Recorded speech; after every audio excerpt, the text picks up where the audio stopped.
প্রিয় শিক্ষার্থীবৃন্দ, আশা করি সবাই ভালো আছো। বিশ্বজুড়ে করোনা আক্রান্ত আতঙ্কে মানুষ যখন দিশাহীন হয়ে পড়েছে, শিক্ষা প্রতিষ্ঠান দীর্ঘদিন পর্যন্ত বন্ধ থাকায় তোমাদের লেখাপড়াও দারুণভাবে বিঘ্নিত হচ্ছে। তাই তোমাদের কথা মাথায় রেখে গণপ্রজাতন্ত্রী বাংলাদেশ সরকার এই অনলাইন ক্লাসের ব্যবস্থা করেছে। এজন্য আমার পক্ষ থেকে গণপ্রজাতন্ত্রী বাংলাদেশ সরকারকে সাধুবাদ জানাই। যারা আজকের আমার এই ক্লাস উপভোগ করছো, সবাইকে প্রীতি এবং শুভেচ্ছা জানিয়ে আমি আমার আজকের পাঠদানে চলে যাব। তো তোমরা জানো, নবম এবং দশম শ্রেণীর গণিত বইয়ে বীজগণিত,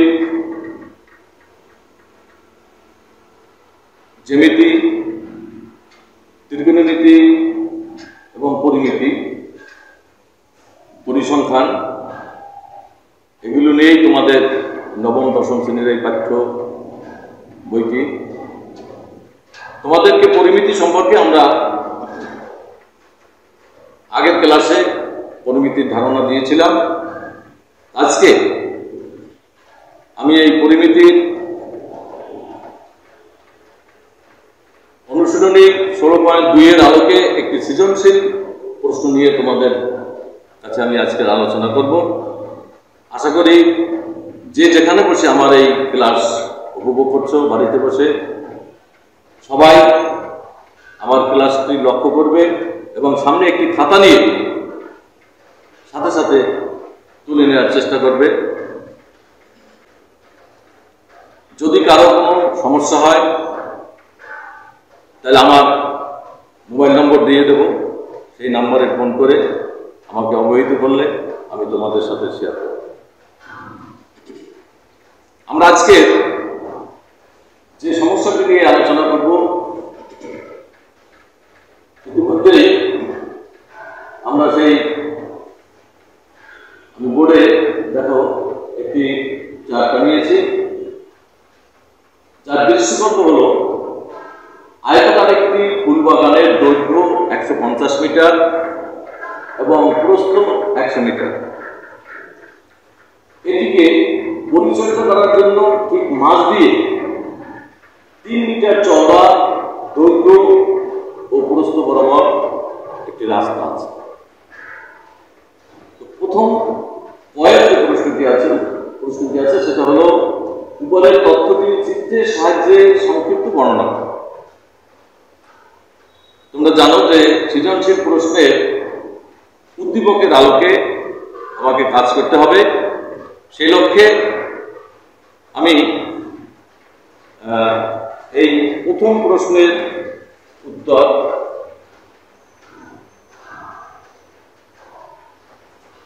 আমি বোর্ডে একটু লিখে দেখাচ্ছি। আয়তাকার একটা বাগান,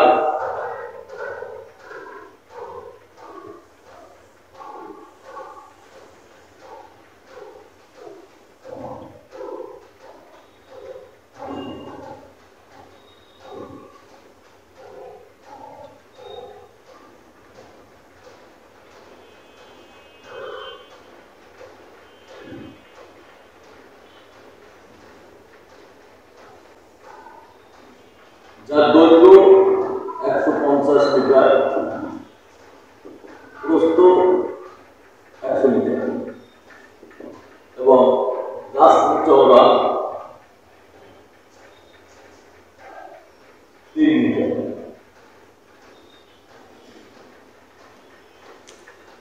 আয়তক্ষেত্র সম্পর্কে তোমাদের ধারণা নিশ্চয়ই আছে। এখানে দৈর্ঘ্য প্রস্থ দেওয়া আছে। আমরা এই কথাটুকু পয়ের উত্তরে এই কথাটুকু আমরা লিখব যে উপরের উদ্দীপকের আলোকে এবিসিডি যদি একটি আয়তক্ষেত্র হয়, তাহলে এর ভিতরে মিটার এবং মাঝ বরাবর 3 মিটার চওড়া একটি রাস্তা আছে। এটি আমরা লেখায় কিভাবে প্রকাশ করব যে এ বি সি ডি আয়তক্ষেত্রে আমরা একটু বোর্ডে লিখে দেই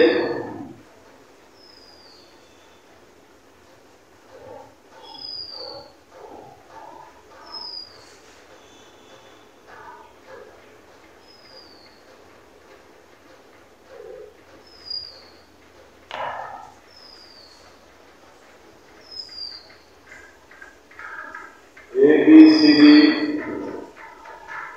আয়তক্ষেত্রের দৈর্ঘ্য 150 মিটার এবং প্রস্থ 100 মিটার। এরপরে আছে যে এটিকে পরিচর্যা করার জন্য মাঝ বরাবর 3 মিটার চওড়া একটি রাস্তা আছে। বাগানটি পরিচর্যা করার জন্য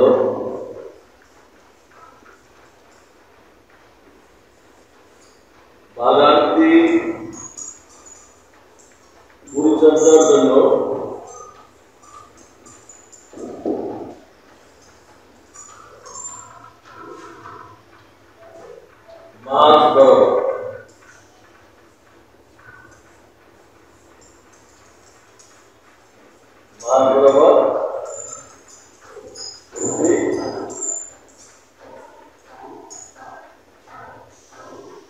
চওড়া একটি রাস্তা আছে।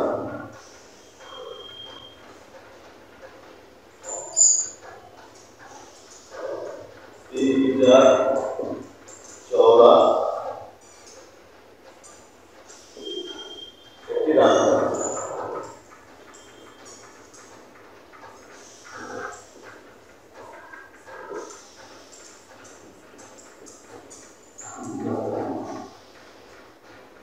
এইটুকু লিখলেই আমরা সমস্যার সমাধান হয়ে গেল যে এবিসিডি একটি আয়তক্ষেত্র যার দৈর্ঘ্য 150 মিটার, প্রস্থ 100 মিটার এবং এটিকে পরিচর্যা করার জন্য 3 মিটার চওড়া একটি রাস্তা আছে।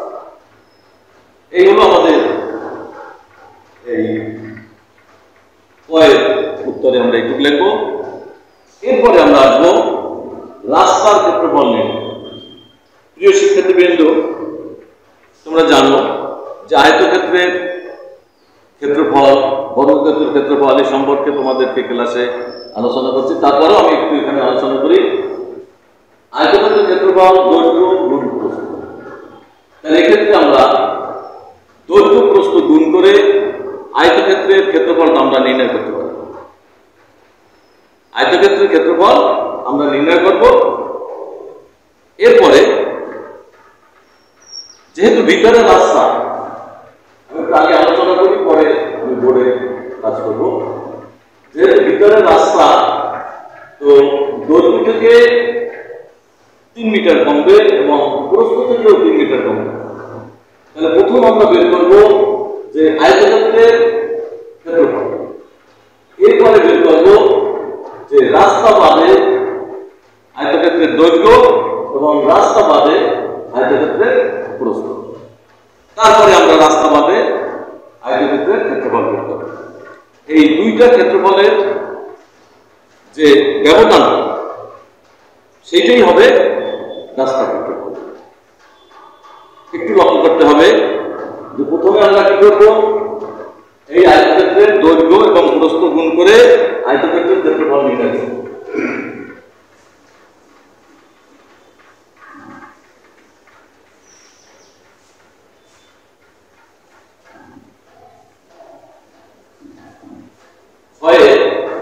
উত্তরে আমরা লিখব আয়তক্ষেত্রের ক্ষেত্রফল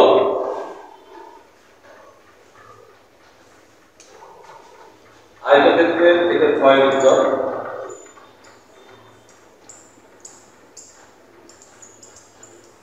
আয়তক্ষেত্রের দৈর্ঘ্য 150 মিটার এবং প্রস্থ 100 মিটার।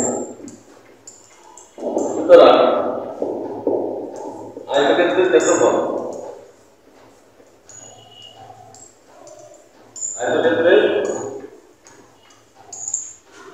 ক্ষেত্রফল সমান দৈর্ঘ্য গুণ প্রস্থ 150 গুণ 100, এটা গুণ করলে বর্গ মিটারে গুণ করলে আমরা পাবো 15,000 বর্গ।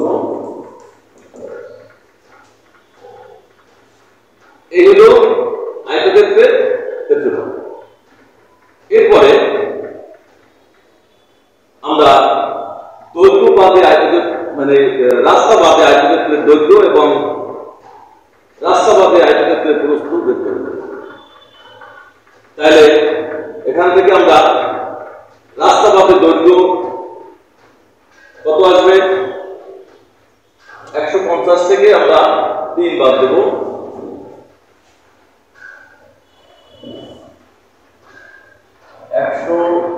রাস্তা বাদে দৈর্ঘ্য, রাস্তা বাদে দৈর্ঘ্য 150 মাইনাস এত মিটার আসবে 147 মিটার। রাস্তা বাদে প্রস্থ আসবে 100 বিয়োগ 3 মিটার 97।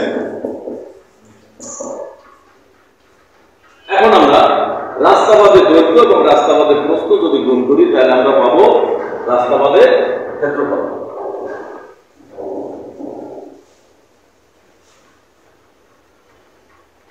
সুতরাং রাস্তা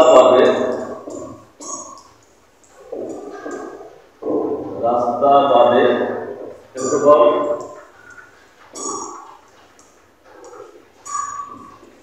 147 গুণ 7 বর্গের বর্গে আসবে, দাঁড়ায় আমরা তোমাদের হাতের কাছে ক্যালকুলেটর থাকলে সেটা থেকে গুণফলটা বের করে নিতে পারো। 147 গুণ 97 14,259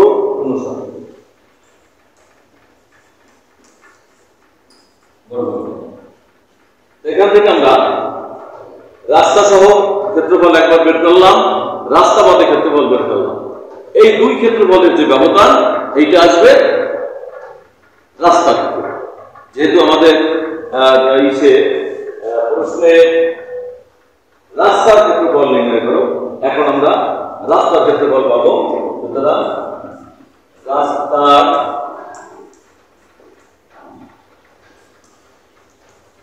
ক্ষেত্রফল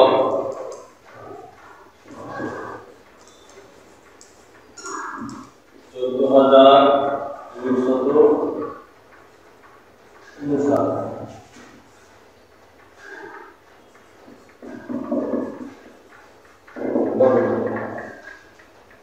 আমরা পাবো বিয়োগ করে 741। সুতরাং আমরা এখান থেকে রাস্তার ক্ষেত্রফল বের করব। শিক্ষার্থীবৃন্দ, তোমরা যারা আমার ক্লাস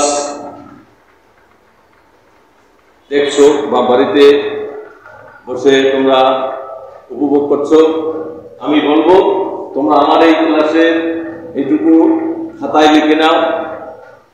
যদি কোনো সমস্যা হয় সেখান থেকে আমার ফোন নম্বরে ফোন করে তোমাদের অসুবিধাগুলো জেনে নেবে।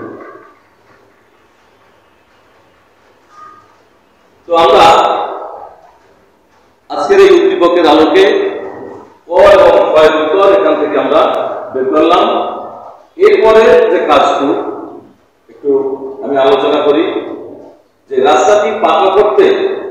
25 সেন্টিমিটার দৈর্ঘ্য এবং 12.5 সেন্টিমিটার প্রস্থ বিশিষ্ট কয়টি ইটের প্রয়োজন হবে?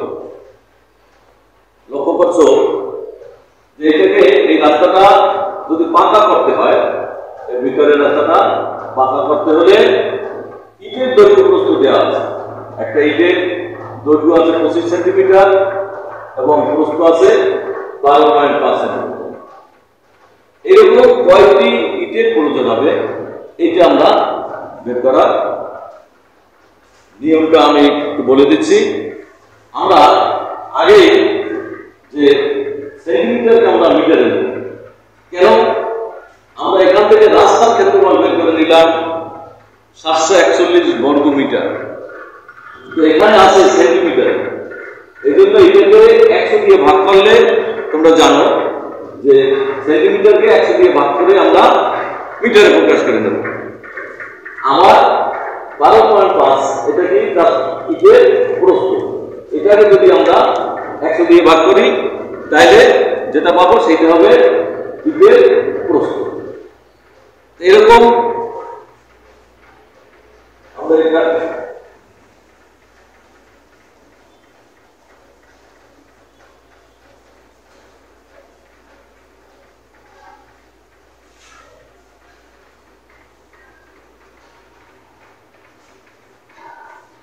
এই দুইটাকে সেন্টিমিটার দেওয়া আছে, এটাকে আমরা মিটারে প্রকাশ করব।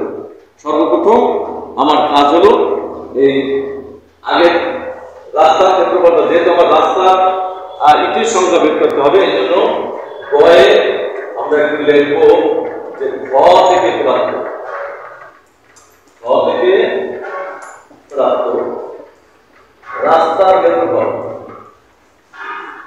রাস্তার ক্ষেত্রফল 741 বর্গ মিটার। এখন ইটের দৈর্ঘ্য এবং প্রস্থ দেওয়া আছে সেন্টিমিটারে, আমরা কি করব সেটাকে মিটারে প্রকাশ করব।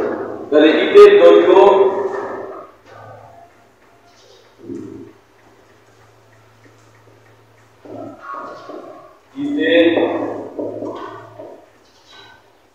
দৈর্ঘ্য 25 সেন্টিমিটার সমান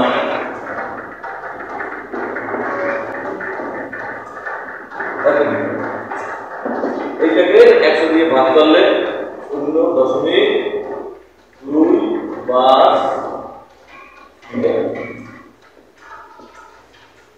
আমরা ইটের দৈর্ঘ্যকে মিটারে ছিল, আমরা সেটাকে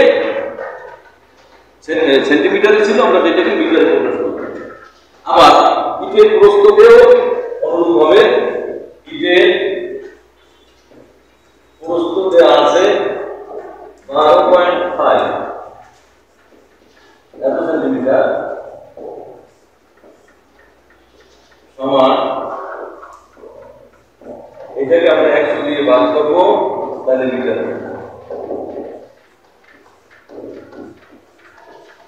0.125 মিটার। আমরা ইটের দৈর্ঘ্য প্রস্থকে মিটারে প্রকাশ করলাম। 25 সেন্টিমিটার দেওয়া ছিল দৈর্ঘ্য এবং 12.5 সেন্টিমিটার দেওয়া ছিল ইটের প্রস্থ, এটাকে আমরা মিটারে প্রকাশ করলাম। কেন করলাম? আমাদের রাস্তার ক্ষেত্রফল বের হয়েছে বর্গ মিটার, এই কারণে আমরা এটাকে সেন্টিমিটারে দেওয়া আছে, মিটারে প্রকাশ করব। আবার করা যেত এই বর্গ মিটারকে আবার মিটার করে করা যেত, তো সেখানে আমরা গেলাম না, আমরা এই পদ্ধতিতে আসি। এখানে আমরা ইটের দৈর্ঘ্য প্রস্থ বের করলাম। এখন ইটের দৈর্ঘ্য প্রস্থ থেকে আমরা ইটের ক্ষেত্রফল বের করতে পারি। তাহলে ইটের ক্ষেত্রফল কি হবে? ইটের ক্ষেত্রফল হবে দৈর্ঘ্য গুণ প্রস্থ। ইটের ক্ষেত্রফল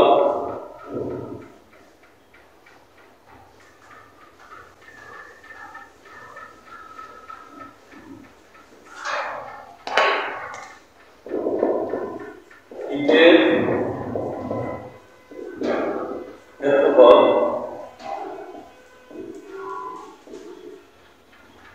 শূন্য দশমিক 25 গুণ 0.125 এত বর্গ এইটাকে আমরা ক্যালকুলেটরের সাহায্যে আমরা যদি গুণ করি তাহলে আসবে 0.25 গুণ 0.125 এত বর্গ আমরা ইটের ক্ষেত্রফল বের করে নিলাম। এখন রাস্তার ক্ষেত্রফল আমরা পেয়ে গেছি আগে, এবারে বের করলাম আমরা ইটের ক্ষেত্রফল। এখন রাস্তার ক্ষেত্রফলকে ইটের ক্ষেত্রফল দ্বারা ভাগ করলে আমরা ইটের সংখ্যা পেয়ে যাব। অর্থাৎ একটা ইটের ক্ষেত্রফল এত বর্গমিটার মানে কি, যে এত বর্গমিটার ঢাকতে ইট লাগে আমার একটা। তাহলে যদি এভাবে কেউ করো ভেঙ্গা ভেঙ্গা, যে তাহলে 1 বর্গমিটারে লাগবে কয়টা? আর 741 বর্গমিটারে কয়টা লাগবে? তার মানে তাতে দাঁড়ায় 741 ভাগ 0.3125।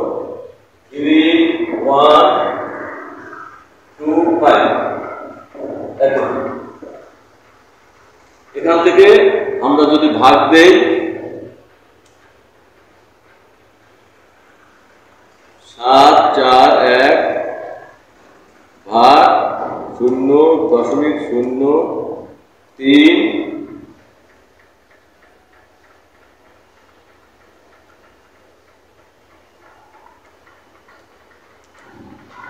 23,712টি ইটের সংখ্যা আসবে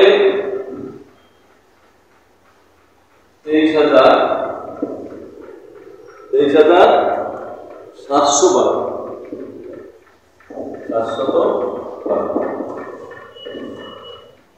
প্রিয় শিক্ষার্থীবৃন্দ, তোমরা যারা অঙ্কটি খাতায় তুলেছ একবার একটু দেখে নিতে পারো। আবার আমি প্রথম থেকে আমি অঙ্কটা একটু তোমাদের খাতার সাথে মিলিয়ে নাও। আমি একটু বলছি যে আমাদের দৃশ্যকল্পে আছে আয়তাকার একটা ফুলবাগানের দৈর্ঘ্য প্রস্থ দেওয়া আছে এবং এটাকে পরিচর্যা করার জন্য 3 মিটারের চওড়া 3 মিটার চওড়া একটা রাস্তা আছে। তো প্রথম যে উদ্দীপকের আলোচনার প্রশ্নটা সেটা হলো যে তথ্যটি চিত্রের সাহায্যে সংক্ষিপ্ত বর্ণনা। সংক্ষিপ্ত বর্ণনা আমরা দিয়েছিলাম যে এবিসিডি চতুর্ভুজের এবিসিডি একটি আয়তক্ষেত্র যার দৈর্ঘ্য 150 মিটার এবং প্রস্থ 100 মিটার। এটাকে পরিচর্যা করার জন্য দৈর্ঘ্য প্রস্থ বরাবর মাঝ দিয়ে একটি রাস্তা আছে যার চওড়া 3 মিটার। এইটুকু লিখলে আমরা কয়ের উত্তর শেষ করতে পারবো চিত্র সহ। আমরা এখানে দেখাবো। নেক্সট যে প্রশ্নটা ছিল যে রাস্তার ক্ষেত্রফল নির্ণয়। তোমরা অষ্টম শ্রেণীতে ক্ষেত্রফলের অনেক সমস্যা সমাধান করেছ। কিছুটা মানে সেটা মনে করলেই এই অঙ্কটা তোমাদের কাছে অত্যন্ত সহজ হবে, কারণ এখান থেকে আমরা দৈর্ঘ্য এবং প্রস্থ দিয়ে আমরা এই আয়তাকার ফুলবাগানের ক্ষেত্রফলটা বের করব। এরপরে এই যে 3 মিটার দৈর্ঘ্য থেকে 3 মিটার কমবে এবং প্রস্থ থেকে 3 মিটার কমবে, এই দুইটা কমার পরে যে দৈর্ঘ্য প্রস্থটা থাকবে তার গুণফল হবে রাস্তা বাদে ফুলবাগানের ক্ষেত্রফল। দেখো তোমরা সেটা বুঝতে পারছো কিনা? তো সেখান থেকে আমরা ওই রাস্তা বাদে দৈর্ঘ্য এবং রাস্তা বাদে প্রস্থ বের করে রাস্তা বাদে এই ফুলবাগানের ক্ষেত্রফল বের করে নেব। এখন যেহেতু আগের ক্ষেত্রফলটা বেশি এবং পরের ক্ষেত্রফলটা একটু কম, এই জন্য সেইটা থেকে আমরা পরের ক্ষেত্রফলটা বাদ দিলে আমরা রাস্তার ক্ষেত্রফলটা পেয়ে যাবো। এই যে রাস্তাটা টোটাল রাস্তা থেকে ক্ষেত্রফল পেয়ে যাবো। যেটা বের করতে বলছে যে রাস্তার ক্ষেত্রফল নির্ণয় করো। আমরা রাস্তার ক্ষেত্রফল পেয়েছি। এরপরে শিক্ষার্থীবৃন্দ দেখো যে 9 নম্বর প্রশ্নে বলা আছে রাস্তাটি পাকা করতে 25 সেন্টিমিটার দৈর্ঘ্য এবং 12.5 সেন্টিমিটার প্রস্থ বিশিষ্ট কয়টি ইটের প্রয়োজন। এখানে যে প্রথম যে কাজটা আমরা করব, যে প্রথম নেব আমরা রাস্তার ক্ষেত্রফলটা খ থেকে প্রাপ্ত, সেটা আমরা নেব। নেওয়ার পরে আমরা এই 25 সেন্টিমিটারকে মিটারে এবং 12.5 সেন্টিমিটারকে মিটারে প্রকাশ করব, যেটা ইটের দৈর্ঘ্য এবং প্রস্থ। ইটের দৈর্ঘ্য এবং প্রস্থকে আমরা মিটারে প্রকাশ করে ইটের ক্ষেত্রফল বের করেছি। ইতিমধ্যে আমরা পরে করছি, তোমরা লক্ষ্য করেছ। তো ইটের ক্ষেত্রফল আমরা বের করলাম। তাহলে একটা ইটের ক্ষেত্রফল এইটা মানে কি, এই যে 0.031225 এত বর্গমিটার, মানে এত বর্গমিটার জায়গা ঢাকতে আমার ইট লাগে একটা। তাহলে আমার রাস্তার মোট ক্ষেত্রফল ছিল 741 বর্গমিটার। এই বর্গমিটার ঢাকতে ইট লাগবে কয়টা? রাস্তার ক্ষেত্রফলকে ইটের ক্ষেত্রফল দ্বারা ভাগ করলে আমরা ইটের সংখ্যা সহজেই বের করতে পারব। প্রিয় শিক্ষার্থীবৃন্দ, তোমরা এভাবে বাড়িতে বসে এই পরিমিতির বিভিন্ন অনুশীলনীর আলোকে তোমরা এই সৃজনশীল প্রশ্ন নিজেরা তৈরি করার চেষ্টা করবে এবং সাথে সাথে তার সমস্যার সমাধানও করার চেষ্টা করবে। আমরা আশা করব যে এই যে একটা মহামারীর যে কারণে একটা লেখাপড়ার বিরাট একটা শূন্যতা, এটা অচিরেই যেন এটা লাঘব হয়। পরম করুণাময়ের কাছে এটা আমরা সবাই যদি প্রার্থনা করব, যাতে আমরা আবার আগের মতো স্কুলে ফিরে যেতে পারি। লেখাপড়া শিক্ষার পরিবেশ যেন আমরা আগের মতো আবার ফিরে পাই, এই প্রত্যাশা করে তোমরা যে যেখানে থাকো না কেন সরকারি আইন মেনে চলবে, বিনা প্রয়োজনে বের হবে না, বের হলে অবশ্যই মাস্ক ব্যবহার করবে, সরকারি নিয়ম মেনে চলবে। এই প্রত্যাশায় সবাই ভালো থাকো, সুস্থ থাকো। আল্লাহ হাফেজ।